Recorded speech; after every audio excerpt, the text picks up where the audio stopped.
안녕하세요. 명탐정 스탁동입니다. 요즘에 장이 좋죠. 다들 잘 벌었을 거라 생각을 하는데 우리 방도 정말 난리가 났습니다. 이 터보 같은 경우에도 그렇고 우작도 지금 잘 움직였죠. 움직였다 조금 조정을 보이고 있는데 우작뿐만 아니라 또 다른 코인도 있는데 봉크도 있었죠. 봉크도 있었고 즈토도 있고요.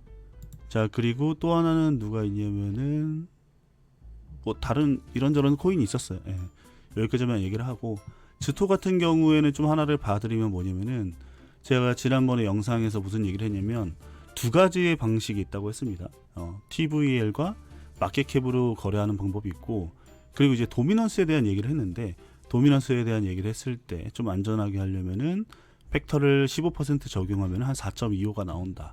자, 그리고 실제로 그러면은 이 친구가 즈토가 어떻게 되느냐, 고점이 한 4.5불 정도 된 것 같습니다. 자, 비슷비슷하죠.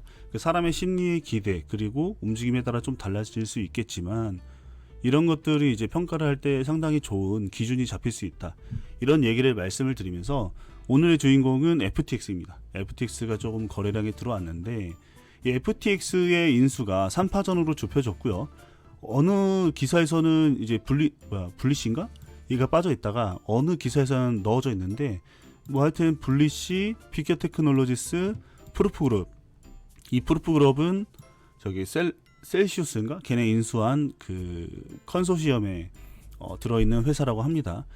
어쨌든 간 중요한 거는 12월 안에 결정이 날 것이고, 그것이 12월 중순이라고 얘기했기 때문에 이번 주에 집중을 할 필요가 있다, 이렇게 보시면 될 것 같습니다.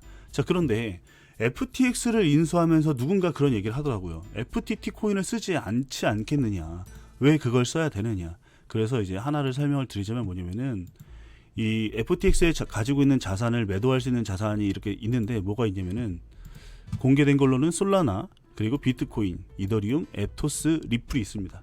자, 그러면 FTX는 FTT 코인도 가지고 있어요. 대략적으로 한 70%의 코인을 가지고 있다고 얘기를 하고 있는데, 이 기사를 보자면은 얘네들의 평가액이 4.27억 되어 있는데, 여기 보시면 되어 있죠. 그러면 나는 돈을 주고 이 회사를 사야 되는데 FTT 코인도 돈 주고 사야 돼요. 회사의 가치에 잡힐 거 아닙니까, 장부 가치에. 근데 팔지는 못해. 그러면 내가 이거를 활용하지 않았을 경우에 7억 2,600만 달러면은 1조 원에 달하는 자금을 내가 돈 주고 샀는데, 물론 1조 원에 사지는 않겠지만 내가 그거를 활용하지 않는다? 이게 정말 가능할지 모르겠습니다. 물론 이제 자산에 안 잡힐 수도 있겠지만 제 생각에는 잡힐 것 같아요. 어쨌든 간에 비싸게 팔아먹어야 될 거 아니에요. 그리고 사는 사람도 이걸 활용하는 것이 가장 좋겠죠. 그런 관점에서 본다면 FTT를 버리기는 쉽지 않다라고 생각합니다. 이게 저의 의견이고, 그런 논리에서 계산을 해보자면은 이런 거예요. FTT 코인의 가치를 올려야 되는데 현재 FTT 코인이 얼마나 움직이고 있는지, 그리고 이 가치가 어느 정도 되는지 이렇게 봤을 때, 제가 생각하기에는 그 지갑을 보면은 두 개의 지갑이 알라메다가 빼돌리려다가 못 빼돌려서 지갑에 묶여 있는 게 두 개 있거든요. 저는 이것만 계산했습니다. 이것만 계산하면 실제 유통되는 코인의 물량은 한 8,700만 개 정도 돼요. 그런데 이제 기사를 봤을 때 그 내용으로 보면은 이게 많이 빠지니까 6,100만 개가 된다. 요거를 두 개를 같이 함께 얘기를 하겠습니다. 자, 우리가 이런 얘기를 하고 싶어요. 암호화폐 시장이 커진다는 것은 일단 기대를 해야 됩니다. 시장이 커진다는 기준 하에 그 안에서 도미넌스를 보는 것인데, 비트코인의 가격이 움직이는데 이거는 이제 달러로 봤습니다. 왜냐면 우리나라는 환율도 있고, 그리고 김치 프리미엄도 있기 때문에 좀 잘 안 맞아서 달러로 가지고 왔고요. 지금 이제 코인의 시장이 커지는 게 한 대략적으로 한 500%, 5배 커지기 때문에 이건 25년인데 잘못 썼네요. 2025년 한 10월 정도 될 것 같아요, 고점이. 2025년 10월 15일이 되면 아마도 비트코인은 한 3억을 돌파하지 않을까라고 기대를 하고 있고요. 자, 그런 관점에서 봤을 때 우리는 이걸 봐야 됩니다. 이 도미넌스가 한 36%로 떨어진다는 건 알고 있는데, 그러면 거버넌스 토큰, 거래소 토큰의 그 비중이 어느 정도 될까? 저는 감히 예상하건대 2025년까지는 CEX 거래소의 도미넌스가 비슷할 것이다 라고 생각합니다. 지금 낮은 것은 아무래도 장이 안 좋으니까, 비트의 도미넌스가 높으니까 그런 거고, 우리가 이제 세금을 거두려면 추적을 해야 돼요. 오히려 저는 CEX의 도미넌스가 훨씬 더 높아진다고 생각을 하고 있습니다. 생각해 보세요. 아무래도 세수를 거둘 때 덱스는 불편하잖아요. CEX가 편리한데 그런 것을 잘 활용할 것이다. 그렇기 때문에 5%의 도미넌스를 가지고 갈 것이고, 그 중에서도 OKB가 아닌데 좀 잘못했습니다. 뭐 이거 상관은 없지만 어디지? FTT가 한 1% 정도 가지고 가지 않을까 라고 생각하고 있습니다. 왜냐하면 FTX를 인수하는 회사들이 미국 회사이고, FTX를 키우는 게 더 좋지 않을까. 왜냐면 좀 코인베이스는 쓰는 사람이 많이 없어요. 그런 관점에서 봤을 때 이거를 생각을 했고요.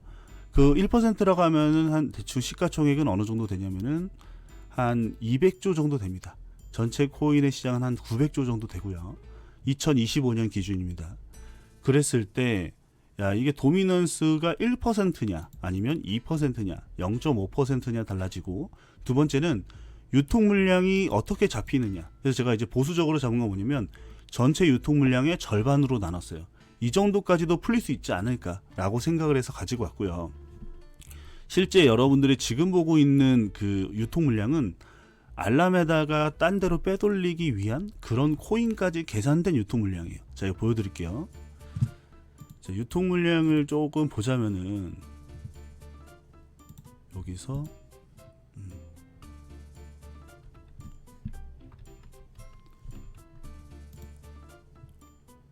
지금 대부분의 유통 물량이 풀린 것처럼 나오잖아요. 최대 공급량이 이건데 유통 공급량. 자, 그런데 지갑을 보면 이 두 개 상당히 많이 갖고 있는데 이게 한 360일 전에 이동하고 하나도 안 움직였어요. 이거는 이제 잡힌 거라니까. 디벨로퍼가 움직였죠. 그러니까 이거는 어떻게 보면은 유통 물량이라고 보기는 어려워요. 왜냐면 회사가 가지고 빼돌리려다가 못 빼돌렸으니까 원복을 해야 된다. 그런 관점에서 보면 유통 물량이라고 보기 어렵기 때문에 제가 생각을 하는 거죠. 이 가치를 계산할 때 이거를 빼고 하면 되지 않을까. 그리고 나중에 좀 풀리더라도 실제로는 이만큼이기 때문에 이걸 기준으로 시총에서 나눠보면은 예상 가격이 상당히 높게 나옵니다. 그런데 요거는 좀 리스크가 있을 수 있죠. 왜냐면 성장하면서 코인의 물량도 풀 거니까. 그러면 한 절반 정도 풀렸다고 보면 한 800불. 야, 이것도 과하긴 한데 어쨌든 간에 지금보다 100배가 오른다고 계산이 돼요. 그러니까 이만큼 FTX가 성장해서 FTX가 시장의 그 파이를 많이 잡아먹게 되면은 엄청난 파급 효과가 일어나지 않을까. 지금이 엄청 싸다라고 생각을 하고 있습니다. 자, 여러분들도 한번 생각을 해보셔야 될 게 이 FTT의 도미넌스가 어느 정도 갈 것이냐. 시장에 그 많은 그 유저가 있었잖아요. 그 유저들을 다 품고 성공한다면, 여기서 중요한 건 성공한다면 어느 정도의 가치를 치니까 저는 한 100배 가지 않을까라고 생각합니다. 그 초석이 이번 주에 나온다. 이번 주에 사람들이 얼마나 인기가 많은지도 한번 체크를 해볼 관건이 아니지 않을까 생각합니다. 자, 이 자료는 당연히 또 다시 영상에다가 알려드릴 거고요. 비밀번호는 한번 확인해 보시고, 자, 여러분들도 곰곰이 생각을 해보시고 투자할 만한 가치가 있는지 한번 알아보시기 바랍니다. 자, 오늘의 영상은 여기까지고요. 끝까지 시청해 주셔서 감사합니다.